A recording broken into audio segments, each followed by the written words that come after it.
Olá, alunos! Como vocês sabem, o meu nome é professora Elissa e nós ministraremos para vocês nesse semestre, no primeiro semestre de 2021, a disciplina Sociologia para o primeiro e o terceiro período do curso de Ciências Contábeis. Vamos lá? Essa semana eu trouxe para vocês na plataforma Moodle um texto com o título O Big Data. Vocês sabem o que é o Big Data? De acordo com a socióloga Deborah Lupton, a partir de março de 2014, houve um boom de pesquisas sobre esse assunto na internet. E mesmo sendo um assunto extremamente acessado, extremamente procurado, é um termo que ainda passa despercebido para muitos de nós. Então vamos entender isso corretamente? De acordo ainda com essa socióloga, Deborah Lupton, nós temos inúmeros dados coletados online quando nós acessamos algum conteúdo na internet. Nós individualmente produzimos esses dados que são coletados. Parando um pouquinho aqui, fazendo um parênteses a partir dessa observação, gostaria de sugerir a vocês a assistirem na Netflix um filme chamado O Dilema das Redes. Isso talvez nos ajude a refletir um pouquinho sobre isso. Fechamos esse parêntese. Muitas páginas da web, quando nós abrimos, os lugares em que nós visitamos, os sites que nós acessamos, os caminhos que nós usamos para fazer uso desses dados, até mesmo as músicas que nós ouvimos ou as mensagens que nós trocamos, nós acessamos a partir da internet. E a partir do momento em que nós acessamos esses dados são essas questões, elas são transformadas em dados. A partir do momento em que são transformados em dados, acontece o quê? Um direcionamento milimétrico das propagandas. Vocês já viram que quando a gente entra em algum lugar, a gente viu uma calça, um tênis, qualquer coisa, depois aquilo fica te perseguindo pela internet? Então, por quê? Porque esses dados nos mostram ao sistema os hábitos, as nossas preferências individuais, e isso faz com que haja uma oferta de produtos que há grande possibilidade de aceitação por nós usuários.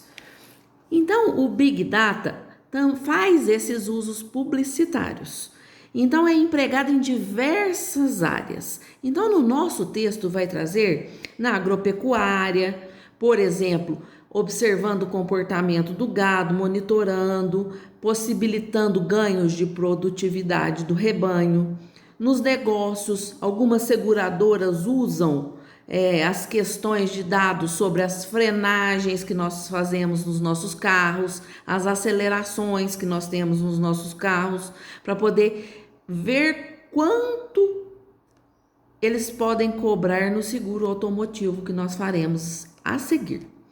Na educação, então, em muitas universidades, muitas escolas também analisam os hábitos dos estudantes, quantas horas eles gastam com estudo, com trabalho e com lazer. E isso possibilita que eles previnam a questão da evasão escolar, fazendo com que isso se encaixe melhor na rotina do estudante. Na área de saúde, nós podemos contar com prontuários digitais, registros do funcionamento do corpo de cada um dos pacientes, para poder ajudar no feitio dos diagnósticos médicos, para poder fazer com que os tratamentos sejam o mais adequados possível. Na segurança e no policiamento, você pode analisar o comportamento, pode gerar perfis que direcionam a atividade policial em um determinado aspecto. O que acontece? Tudo isso tem uma coisa em comum. E que coisa é essa? O aumento da eficiência das atividades humanas e numa praticidade no dia a dia. Você imagina a gente viver sem isso há 10, 15 anos atrás? Você conseguiria hoje retomar suas atividades normais sem tantas informações a que nós temos acesso hoje em dia? Então, para nós podermos pensar, esses dados, eles são usados somente de maneira positiva? Vamos refletir um pouco sobre isso? Estudiosos desse assunto têm visto que esses aspectos têm também, que essas questões obtidas pelo Big Data têm também aspectos negativos. Então, o que acontece? Muitas empresas de tecnologia, principalmente empresas de tecnologia estadunidense, dos Estados Unidos, vamos melhorar isso, ele teve um historiador que teceu uma crítica sobre o Big Data. Vamos lá. As empresas do Vale do Silício estão construindo o que chamo de cerca invisível de arame farpado ao redor das nossas vidas. Elas nos prometem mais liberdade, mais abertura, mais mobilidade. Dizem que podemos circular onde e quando quisermos. Porém, o tipo de emancipação que de fato obtemos é falsa. É a emancipação de um criminoso que foi recém-libertado, mas que ainda está usando uma tornozeleira. Então, Morozov diz essa frase.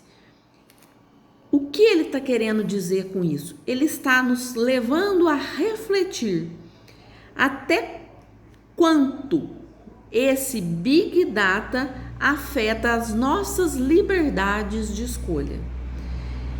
E muitas vezes os avanços tecnológicos, também de acordo com Morozov, eles exigem que nós estejamos em grande vigilância. Por quê? Porque ele invade as nossas casas, ele tira a nossa privacidade e transforma o nosso dia a dia em dados. E até quanto esses dados são humanizados? Até quanto esses dados são importantes de serem pensados e retirados do nosso dia a dia de buscas na internet? Então eu gostaria agora de deixar com vocês a nossa apostila para nós retomarmos essa discussão numa próxima oportunidade. Eu espero que vocês gostem desse vídeo. Desculpem os pequenos erros ao longo dele, porque nós estamos iniciando. Eu gostaria que vocês tenham um bom estudo e contem comigo via WhatsApp assim que precisarem. Um abração. Tchau, tchau.